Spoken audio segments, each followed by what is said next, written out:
Fox is to pay $20 million to settle a sexual harassment suit in a case that brought down the former chairman of Fox, Roger Ailes. In the last hour, Bill O'Reilly, the #1 rated cable news anchor on the Fox News channel, has been fired. The ousting follows years of sexual harassment allegations and comes 2 weeks after it was revealed he and Fox settled complaints brought by several women who were reportedly paid a total of $13 million. As a mother and as a woman, to see this seismic shift in corporate culture for a company to put women's rights ahead of the bottom line, this is enormous.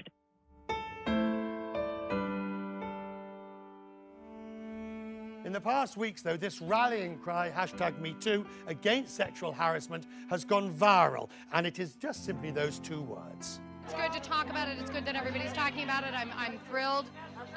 Legal actions need to be put in place to protect people on film sets.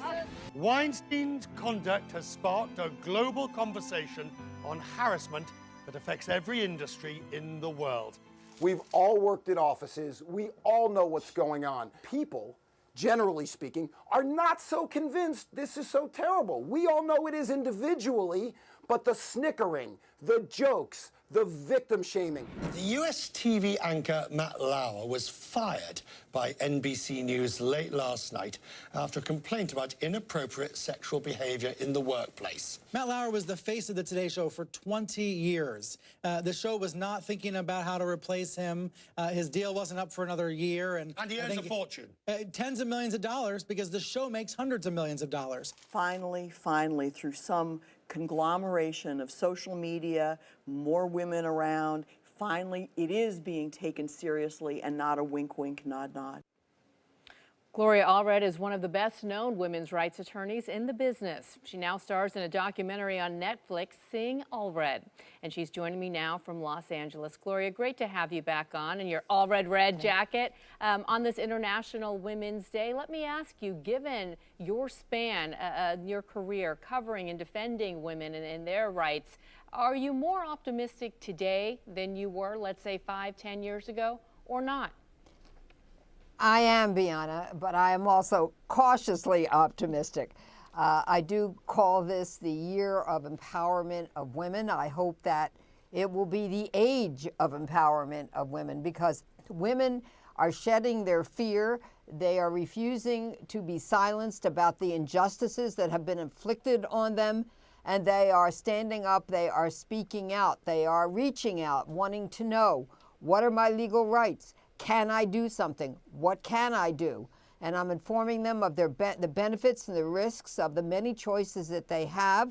And I'm just very proud of their courage. And just as we're hearing about the impact of the Me Too movement across boardrooms, across Hollywood, throughout all landscapes across the country, you've defended women against some of the most powerful accusers or accused, that I should say, in the country in all aspects. Now, however, you're dealing with people at the very top of government. You've defended women who've accused the President of the United States. You've defended women who've accused those like Roy Moore, who's running for office. Talk about that experience from a legal standpoint, addressing politicians. Yes, I have represented women who allege that they are victims of the rich, the powerful, the famous, in the entertainment world, in the political world, the business world, the sports world, the educational world, the religious world, and on and on. I do have a lawsuit right now pending against President Trump on behalf of Summer Zervos, who is one of the women who bravely spoke out during the election and alleged sexually inappropriate conduct by then Donald Trump. He called her and others who had publicly spoken out liars and said he would sue them after the election. He didn't, but then we also called on him to retract and acknowledge that what Summer said was true. He did not, so we filed a lawsuit against him. We're the only lawsuit against the president that alleges that he defamed one of the women that spoke out. We are awaiting the court's decision at this time. The president has made a motion to dismiss our case. We've opposed it.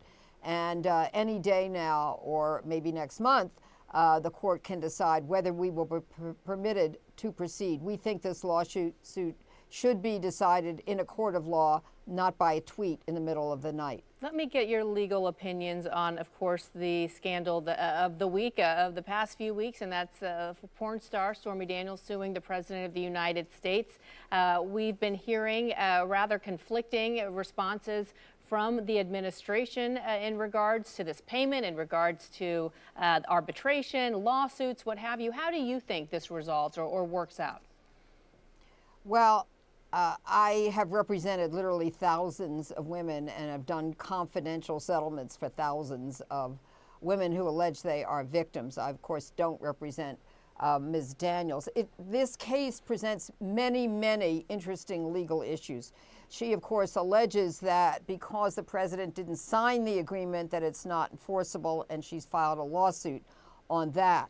But, of course, the defense, in other words, whoever is going to be for the defense, whether it's President Trump or the corporation with whom she also entered an agreement, is going to allege that she cannot disavow it at this point because she's received the benefit of the agreement, that is the $100,000 was paid to her. But it'll be up to a court to decide whether it's going to be enforceable, voidable, or void at this point.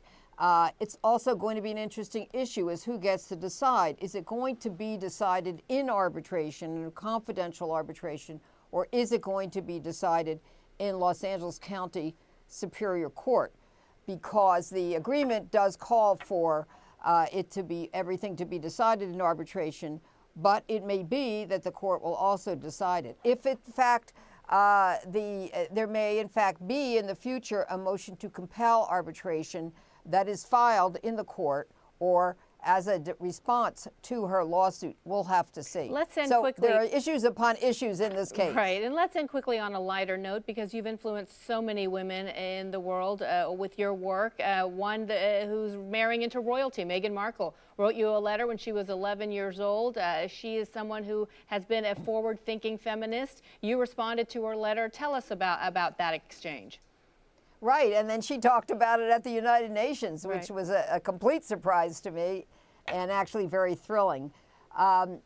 She grew up in Southern California, Meghan Markle, as an 11-year-old. Apparently she was very upset with a commercial that she saw on television, which appeared to suggest that women should be fighting the grease in pots and pans. And that's, of course, sexist. What about men fighting the grease? And by the way, is that the most important battle that we should be fighting as women when we're denied so many other rights? But in any event, she got upset by that, especially because apparently some boys in her class said that a woman's place is in the kitchen as a result of seeing that ad. So she asked her dad, and according to reports, her dad said, well, write to some powerful women and see if they can help.